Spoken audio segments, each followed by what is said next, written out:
Se na tua igreja tem fofoca, significa que ela é uma igreja corrupta. Existem jogos de interesses ali. Então, quando as pessoas me perguntam por que eu demorei tanto tempo para falar sobre essa expulsão da igreja, não foi algo assim planejado. Quando eu fui expulsa da igreja lá na época da quarentena, já tinha quase acabando a quarentena, né? E eu fiquei quieta, um pastor fingiu que não era com ele. Fingiu que não tinha acontecido nada. Fingiu, deu foda-se também, né? Tô nem aí. E eu fiquei quieta, sabe? Aí eu voltei pra Brasília, eu peguei 2 farmácias pra trabalhar. E quando eu voltei, essa mesma panelinha dessa igreja começou a provocar, sabe? A vir aqui no estacionamento, a vir fazer insinuações. O cara que tem cargo nessa igreja, todo santo dia ele passava aqui, falta quebrar o pescoço, olhando pra cá, achando que eu tô com algum cara, com algum homem. Quando eu tô numa rua, aconteceu isso várias vezes, eu tava numa rua assim, andando, esse cara que tem cargo do carro vermelho, ele estacionava, ficava lá, olhando, me encarando, olhando pra mim, pra ver se eu tava com alguém, pra ver se eu ia entrar em algum lugar. Isso começou a torrar minha paciência, e esse povo não saía das minhas redes sociais. E aí eu comecei a me usar, não, né, é as redes sociais que eles me vigiam, então eu vou começar a manifestar o meu posicionamento. E foi aí que eu comecei a falar sobre isso. Quando o pastor, ele sabia que tinha uma galera dentro dessa igreja que não gostava de mim por causa do meu ex, ele já sabia disso. Mas mesmo assim, ele me chamou pra lá, pra querer saber sobre o meu divórcio e tudo, e ele já sabia que ele ia contar, ele já tinha planejado isso, ele planejou contar. Ele planejou falar do jeito dele, para que as pessoas ficassem indignadas e não sei o quê. E aí eu não sei se foi da parte da esposa dele, que contou pra amiga, porque a esposa dele é muito amiga de quem gente que há muito tempo está lá, totalmente de coração, entendeu? Só nisso aqui. Patrocinadoras, muito amiga de patrocinadoras, investidores. Então, não era que eles queriam saber, ela contou, eles falaram de boa e falaram assim, só não falo do casamento deles, né?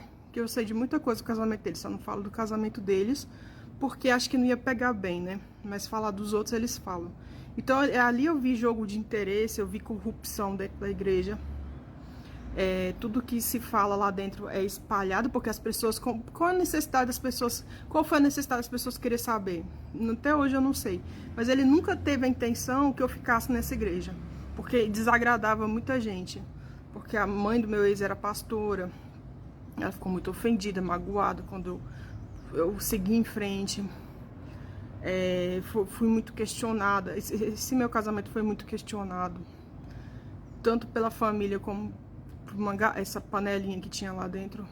Então ele estava mais interessado em agradar patrocinadora, porque ele é corrupto.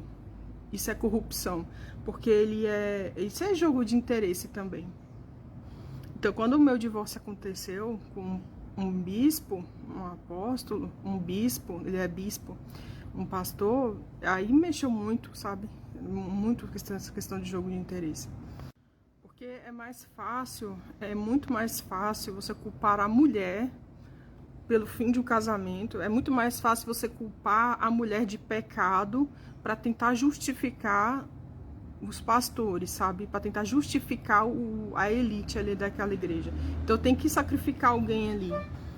Então eles não estavam nem aí pro meu filho, eles não estavam se lixando pra mim, pro meu filho. Às vezes as pessoas julgam, o apóstolo queria ser transparente com a congregação, com a igreja. Não, por que ele não é transparente sobre as finanças dele? Por que ele não é transparente sobre o casamento dele? A real, não é o que ele posta lá nas redes sociais dele, não. A real sobre o casamento dele. Por que ele não é transparente com a congregação sobre ele mesmo? Por que foi pra cima de mim isso aí? Visitar uma igreja, sabe? Você vê como é que é uma desgraça a cidade do interior. Eu fui visitar uma igreja e eu falei pro apóstolo, eu gostaria de frequentar aqui, ele é apóstolo também, gostaria de frequentar aqui com meu filho e tal. Eu tive problemas com o primeiro pastor, o pastor que me batizou e tal, e ele fez a social ali comigo. Não, as portas estão abertas, pode vir, não sei o que. No mesmo dia ele procurou um antigo pastor, onde eu fui expulsa, pra contar que eu apareci lá. Eu falei, e pra contar, pra dar uma de amigão pra ele. Então, ali como uma panelinha entre eles, né? Eu falei, cara, minha vida vai ser um inferno lá dentro. Esse pastor, se ele for da mesma índole desse outro pastor, esse outro apóstolo, ele vai fazer de tudo pra me ser expulsa de lá. Ele vai infernizar, ele vai encher o saco até a hora que ele conseguir me tirar de lá. É tudo farinha do mesmo saco. Eu sofri muito preconceito de outras mulheres, sabe? Porque se eu sofri violência psicológica, patrimonial, física, seja o que for, as mulheres davam um ar, assim, de que eu merecia passar por isso, entendeu? Eu merecia, e elas tinham um ar de superioridade, como se eu merecesse passar por tudo isso. Eu sofri muito preconceito por parte de mulheres, principalmente mulheres patrocinadoras, mulheres casadas. Nesse sentido, tu tá entendendo, tu tá compreendendo o que eu tô falando? Se a tua igreja, ela oprime as mulheres, ou a pessoa pobre, ou a pessoa humilde, coloca regras, pecado, julga pesado, julga demais. Agora, quando o cara é rico, passa a mão, entende o lado do cara, quer ser humano, porque ser é humano, porque o cara é rico, o cara é patrocinador, é uma igreja corrupta. Você tem que sair daí. Você vai se ferrar aí dentro.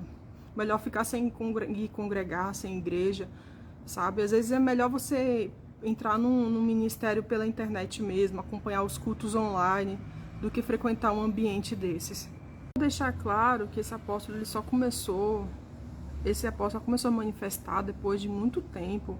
Eu fui começar a manifestar, já tinha anos sobre isso. Mas é porque essas mesmas ovelhas enchiam o saco. Eu nem era mais dessa congregação. Quando eu saí de lá, ficou tudo... Ele fingiu que não era comigo, ficou por debaixo dos panos, deu foda-se, não tava nem aí. Quando eu comecei a me manifestar, ele começou a se manifestar também. Porque foi o quê? Foi pra uma rede social. Muita gente ficou sabendo disso. Então, quando eu comecei a me manifestar, ele se manifestou. Até então, ia ficar por debaixo dos panos. Tô nem aí. Ficou por debaixo dos panos. Era exatamente isso que ele queria. Lidar com mulher machista é um saco, sabe? Se o cara trata bem a mulher dele, é porque ela merece. Se o cara trata a mulher como uma merda, é porque ela merece também. Então tudo depende da forma como o cara trata ela. Tudo depende do que esse cara faz por ela. É uma desgraça essas mulheres bajuladoras, sabe? É ridículo, ridículo. Todo mundo deveria ser tratado bem, ponto, ponto. Agora, se tem um cara babaca e escroto, é porque a mulher dele merece. É um saco, um saco, um saco.